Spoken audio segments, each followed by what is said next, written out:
en los nuevos tipos penales pro futuro y en modo alguno se trata de normas más favorables que las existentes, no puede establecerse ningún tipo de conflicto de interés en estas materias, de tal suerte que puedo afirmar de manera apodíctica que no habría lugar a conflicto de interés para estos efectos. Y hay un caso que se menciona que tienen una investigación en la Fiscalía. Yo les recomiendo que recuerden que son aforados y entonces no pueden tener investigación en la Fiscalía General de la Nación. Entonces recomendaría, con la venia de la Presidencia, que se puedan votar en bloque de manera negativa, señora Presidenta. La posibilidad que nos da de hacer un debate constructivo alrededor de esta iniciativa que va a reforzar la capacidad de las autoridades y de la sociedad en su conjunto en esta lucha contra el flagelo de la corrupción. Quiero ser muy preciso en la respuesta a las intervenciones que se han hecho, en particular las preocupaciones que sobre el artículo 8º existen y sobre el 15 en relación con el reporte que contadores, revisores fiscales y jefes de control interno deben hacer sobre operaciones inusuales o sospechosas con la precisión que acabamos de hacer en la enmienda que se ha hecho en la proposición que está en Secretaría, va de la mano de una línea de política que plantea este proyecto. La lucha contra la corrupción es de la sociedad en su conjunto. La lucha contra la corrupción no está a cargo simplemente de las entidades públicas que ejercen funciones de fiscalización. La lucha contra la corrupción no tiene que ver solamente con los agentes públicos, tiene que ver y en gran medida con los agentes privados que son promotores de todos esos actos oprobiosos de corrupción y del vertebramiento de la ética social. Por eso el proyecto le impone cargas al conjunto de la sociedad también. ¿Vamos a sincerar esta lucha? ¿O es solo contra el sector público y es solo a cargo de las autoridades de supervisión y de fiscalización del sector público? No. Necesitamos, por ejemplo, que los contadores, ciertamente, honorable representante doctor Oscar Darío Pérez, y que los revisores fiscales, que tienen el trazo de los giros y de los pagos que se hacen de las coimas, en presencia del deber ciudadano de denunciar el delito, ponerlo en conocimiento de las autoridades. Los más graves hechos de corrupción que han ocupado el interés de la prensa con grandes titulares en los últimos tiempos no han sido denunciados por el sector privado. ¡Qué vergüenza para nuestra sociedad! El caso del cartel de la toga, el caso de Odebrecht, para mencionar algunos, han sido denunciados por los propios delincuentes, por quienes formaban parte de esa asociación para delinquir. Ninguno de los grandes casos que hemos judicializado de corrupción en Colombia en los últimos tiempos ha sido producto de una denuncia ciudadana. Eso no puede seguir así, la carga es para todos. Y por eso invitamos al conjunto de la sociedad a que se matricule en este empeño para sanear el tejido ético de la nación. Por eso, inclusive un artículo que no se ha mencionado esta tarde aquí, el deber de denuncia cuando se trate de delitos contra la administración pública y contra la administración de justicia. Es que ese silencio cómplice que desde distintas tribunas o ejercicios de las actividades profesionales de quienes conocen de estos delitos que se cometen en la administración de justicia y que no están obligados a denunciarlos y al amparo de ese vacío legislativo guardan silencio cuando su deber ciudadano es formar parte de esta cruzada contra la lucha contra la corrupción, tiene que ser solventado a través de iniciativas como las que aquí discutimos. Es que en estos casos, mencionaría el caso de Reficar, por Dios, el caso de Reficar, que es de lejos el caso de mayor corrupción en la historia de la República de Colombia. El señor Contralor General de la República habla de desafueros frente al patrimonio público de más de 2 billones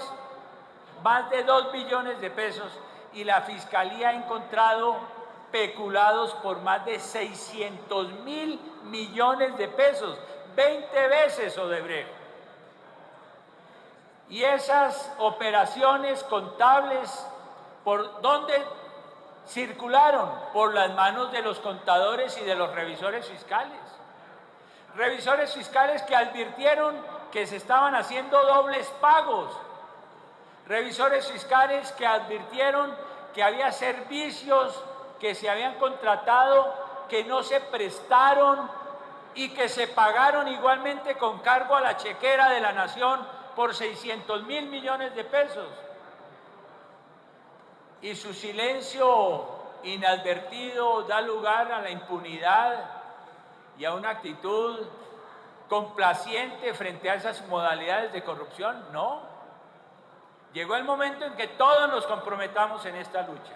Por eso el proyecto plantea claramente el deber de denuncia a cargo de los particulares, que hoy no existe en Colombia, cuando se trate de delitos contra la administración pública y contra la administración de justicia. No más silencio cómplice en Colombia. Ese es un mandato que debe surgir hoy de la Cámara de Representantes, y esa es la invitación que hemos venido a hacerles en la tarde de hoy. Y por supuesto, esto no es algo, un estereotipo que se le ocurrió a la autoridad de plantearlo en una ley. La Comunidad de Naciones, en la Unión Europea, esta obligación de reporte ya es una norma que cubre a todas las profesiones liberales. En el caso de los Estados Unidos ocurre exactamente lo mismo. Y en Colombia misma hay un antecedente. El doctor Oscar Darío Pérez recordará que el artículo 207 del Código de Comercio establece la obligación hoy para el revisor fiscal de denunciar ante la UIAF las operaciones sospechosas de que tenga conocimiento en el ejercicio de su labor de auditoría externa. Entonces ha llegado la oportunidad de que nos montemos todos en el mismo bus, contadores, revisores, ciudadanos, contralores, fiscales, procuradores, todos a una en esta lucha, porque el tiempo se nos agota para recuperar la confianza ciudadana en las instituciones democráticas, porque la corrupción le ha hecho un grave daño a esa confianza en la institucionalidad de la República. Por otro lado, se plantea aquí el tema de las medidas de aseguramiento. Y me parece, doctor Henry, que es muy importante que tengamos en cuenta la necesidad, Harry, que tengamos la necesidad de doblar hoy las normas en materia de medidas de aseguramiento. Porque ¿qué es lo que ha venido ocurriendo en Colombia?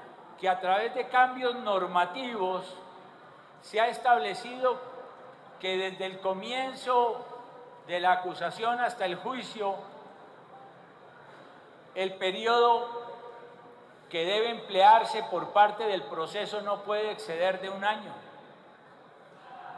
1 año es un tiempo que no existe sino en mentes angelicales, porque los procesos penales en Colombia se toman mucho más tiempo.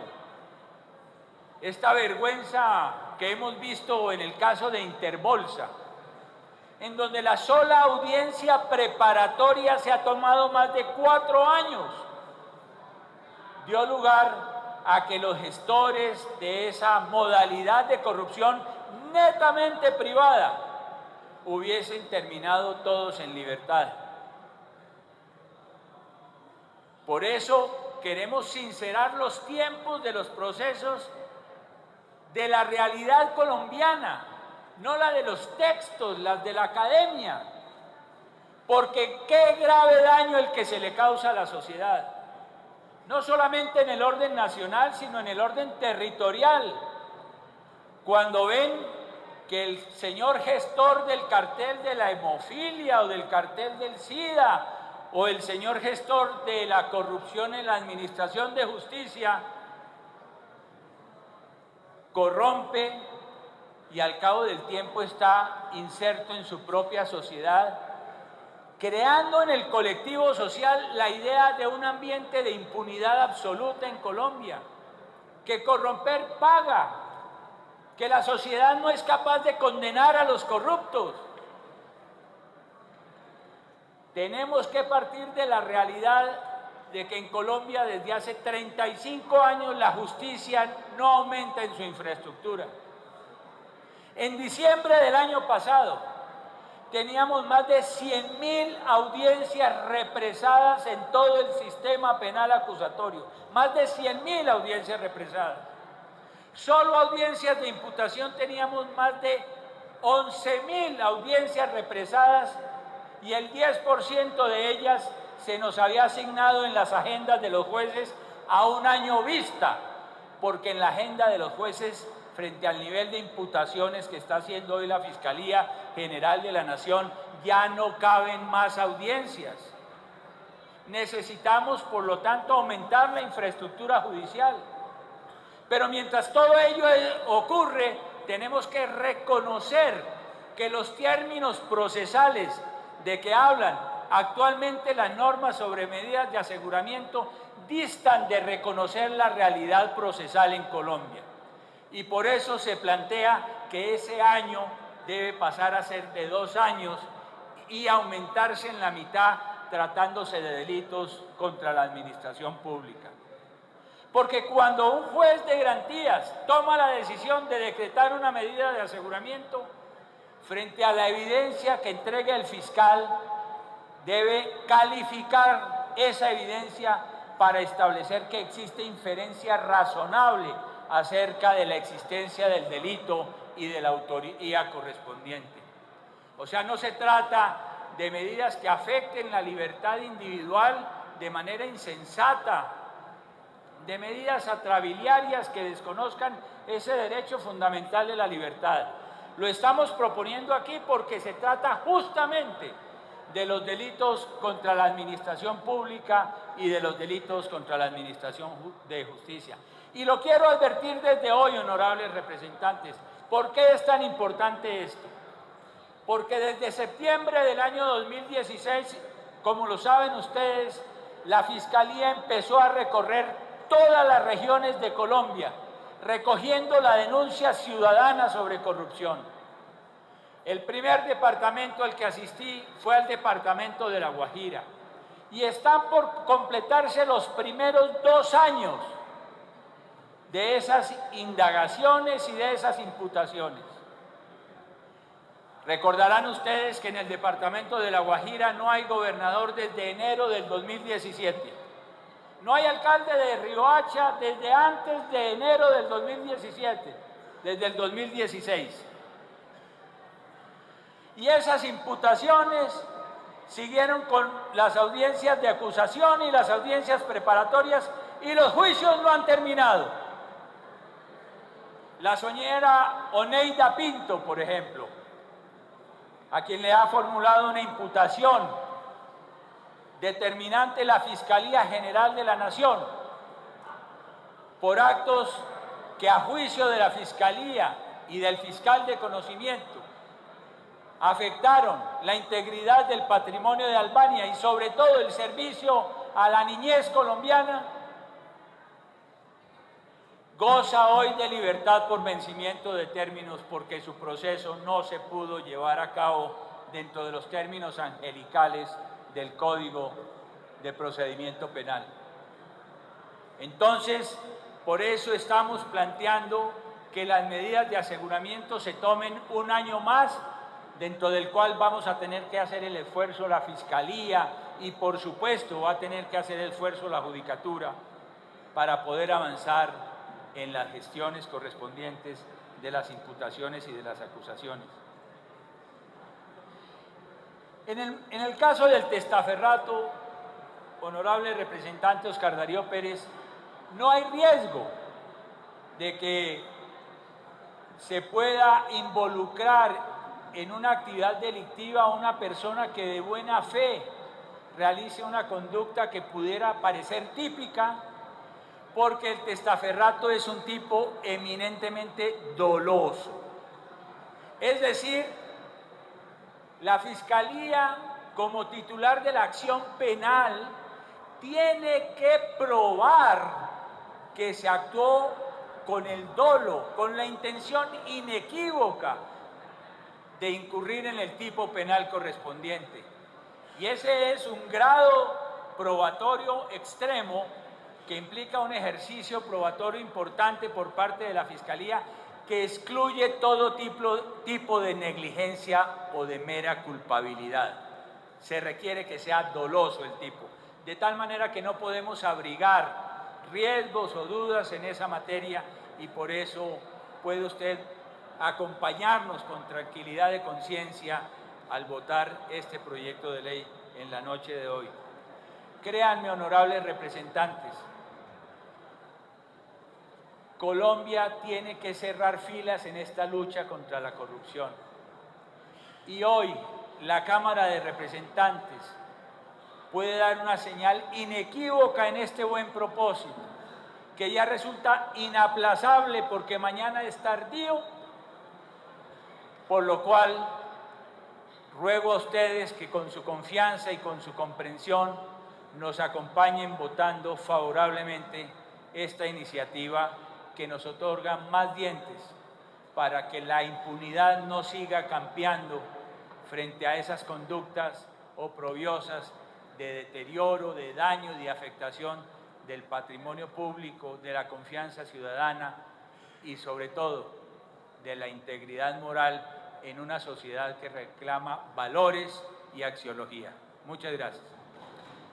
Cerrada entonces la discusión del articulado con las proposiciones. Leida, me informa el señor secretario que acaban de retirar una proposición. Sí, señora presidenta.